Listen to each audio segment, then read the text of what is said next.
Well, Dr. Oz, thank you so much. It's a pleasure to have you with us here on the Aussie Wire. We're in the atrium, people are having tea and coffee and cake. It's day 3 of the launch of the Alliance for Responsible Citizenship, which is all about a better story.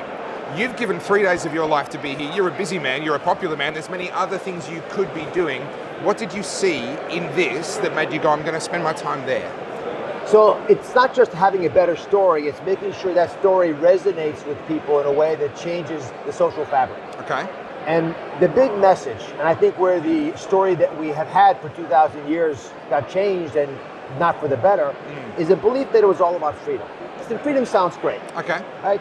In America, we'd say it's like mom and apple pie. Yeah. Who's for freedom? Right? Yeah, everybody. But it turns out that you're not truly free if you're captured by addictions or a lack of purpose, mission, Right. a sense of something bigger out there. And so you need to have freedom with responsibility. The ability to respond, and you also have to have it with enough knowledge of truth to do good. Right. Otherwise, what's the point? Yeah. And you can't really look around the corner and see all that at once. Initially you want your freedom, but it's got to connect with the other moving parts. And so much of what we heard about over the last 3 days, whether it's the strictest mistress, school teacher in the UK, or it's a wonderful thought leaders like Jordan Peterson, obviously. Sure. It was a dear friend who really has put himself out there to just get in front of this opportunity. Eduardo Verástegui, who was the producer of the great movie Sound of Freedom, something that I hosted last night, was showing from him, and today's session we highlighted. Now, these are all different ways of touching an important principle, which is that people really don't care what you know unless they know that you care about them and their issues.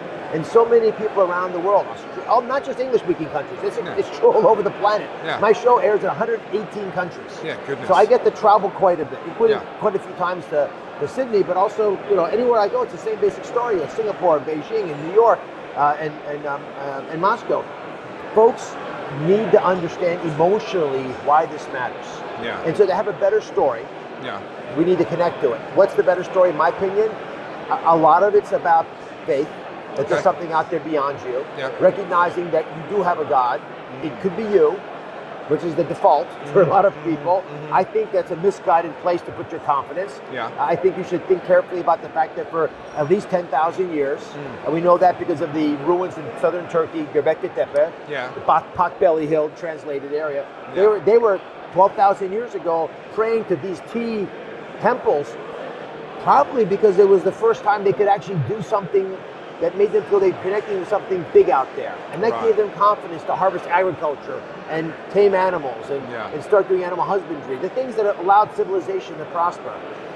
Yes, they weren't scientists. They didn't understand Newtonian or physics. They didn't know what quarks were.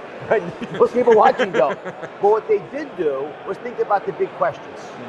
The ones, the archetypal issues that plague all of us. And when we think audaciously, with arrogance, that was just old thinking, and the new thinking is the way to go, without really giving credit to what was accomplished over those years, then we risk the reality of today, where we have a lot of, especially young people, who know they're not getting the right answers, yet they're being told, you decide, and they're left rudderless, and it's a dangerous place to leave the youth of the world. In a sense, they're being told, worship yourself, you decide. That's they're almost being told, become your own God, to your point. So something like this, we're getting a lot of flack online. We're putting a lot of content up online onto the Aussie Wire. We're getting a lot of flack, people saying this is just a talk fest for out-of-touch people, rich people, powerful people, people with big audiences. You would be someone that they would include in that list. How in the world can something like this make a real difference for people who live in the real world? Well, first off, you need the right vocabulary.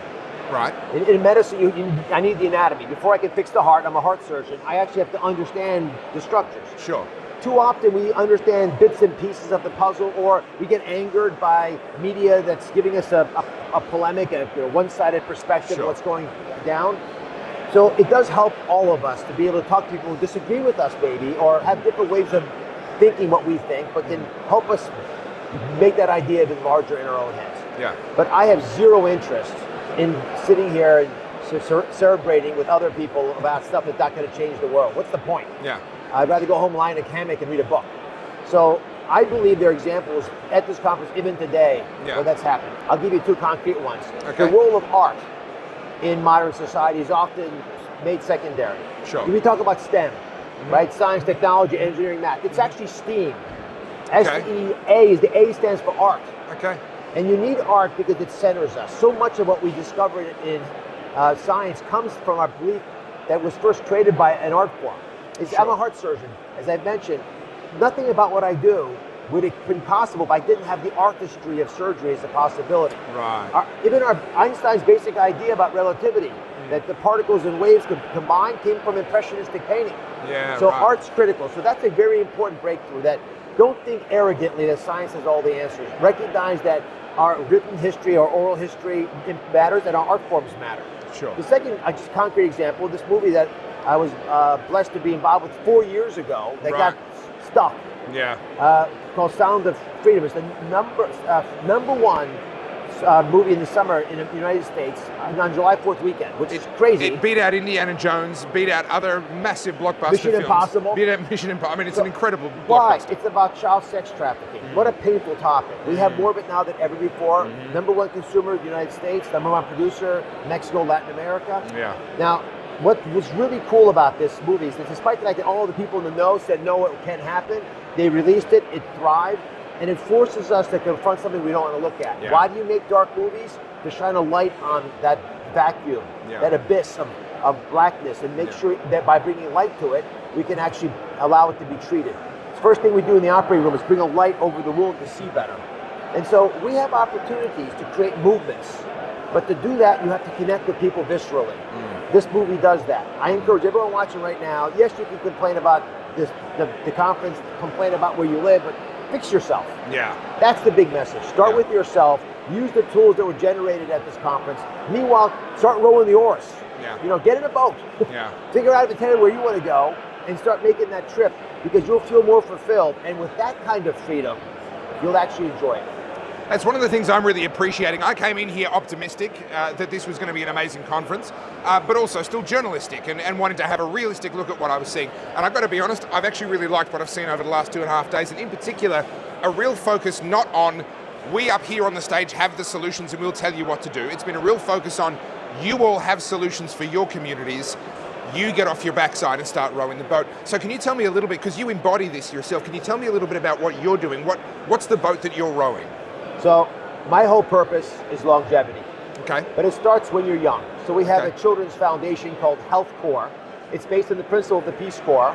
Okay. My wife and I have raised $80 million for this foundation. We touch the lives of millions of kids. Wow. Our main goal is to get kids to realize that mental resilience will allow them to thrive in life. Yeah, so workman training, getting them into trades, having them understand their own body, because if you can change your body, you can change the world outside of it. Yeah. And maybe you'll work earlier in your life and be healthier while you're working. Yeah. In addition, I'm focused on longevity because I know that if we do the right things, both prevent illness, take the right supplements, eat the right foods, exercise the right way, have a vision for your own life, you'll actually live longer. And I believe not just for prevention and disease management, but regenerative medicine, which I'm very passionate about, and I've studied quite a bit. The ability for us to stop ourselves from aging will allow us to live 10 years longer over the next decade.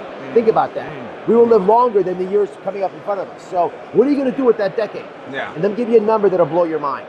If the average 61-year-old, and that's the average age of retirement in the United States and most Western countries, if the average 61-year-old works 3 years longer, it's $1 trillion, trillion with a T, more to the U.S. economy. Now think about that.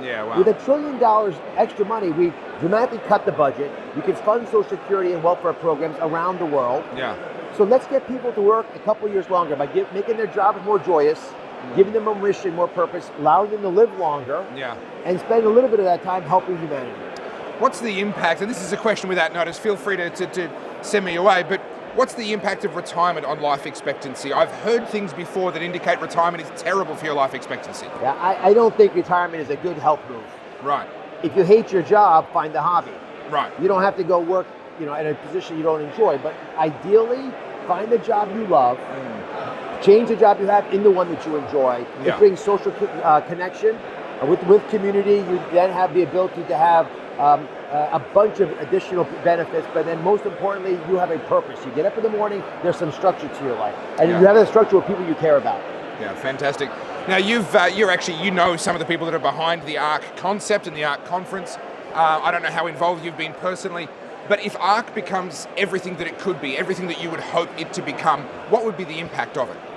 The impact of ARC will be to remind you that subsidiarity is the main pathway to success. Subsidiarity means Catholic concept. Even if you're not Catholic, it's easy to understand. It's a good idea. Push decisions down to the lowest level when they can be capably met. Yeah. So there's no point having the president of a country decide when the right person to make the decision is the local government worker. You don't want the Pope deciding things that local parish priests should be deciding on. Sure. And the best person to make a decision is the head of the household. Our families are the building block of society. And the most precious covenant, the only one we really sign with society, is the marriage covenant. Sure. So allowing you and the person you care about and the children that you bring to this world to be a strong unit is a building block that no one can do for you. Yeah. It's those kinds of moves that we hope to make prominent. I've had the blessing of interviewing most of the people on the panel just for short little Instagram reel videos, just to push to the social media and also YouTube content that we're crafting. These people are incredibly passionate, brilliant, and they're donating their time for free. None of us got paid. Yeah. So they're trying to give you the answers as best we can design them. Yeah. But listen, no one's an authority, has a monopoly on good judgment. If you don't play along with us, we're not going anywhere. Yeah. So again, get in the boat, start pulling the oars, we'll be there with you. Dr. Mehmet Oz, thank you so much for your time. Really appreciate it. It could be the Aussie Wire. Aussie, good thought.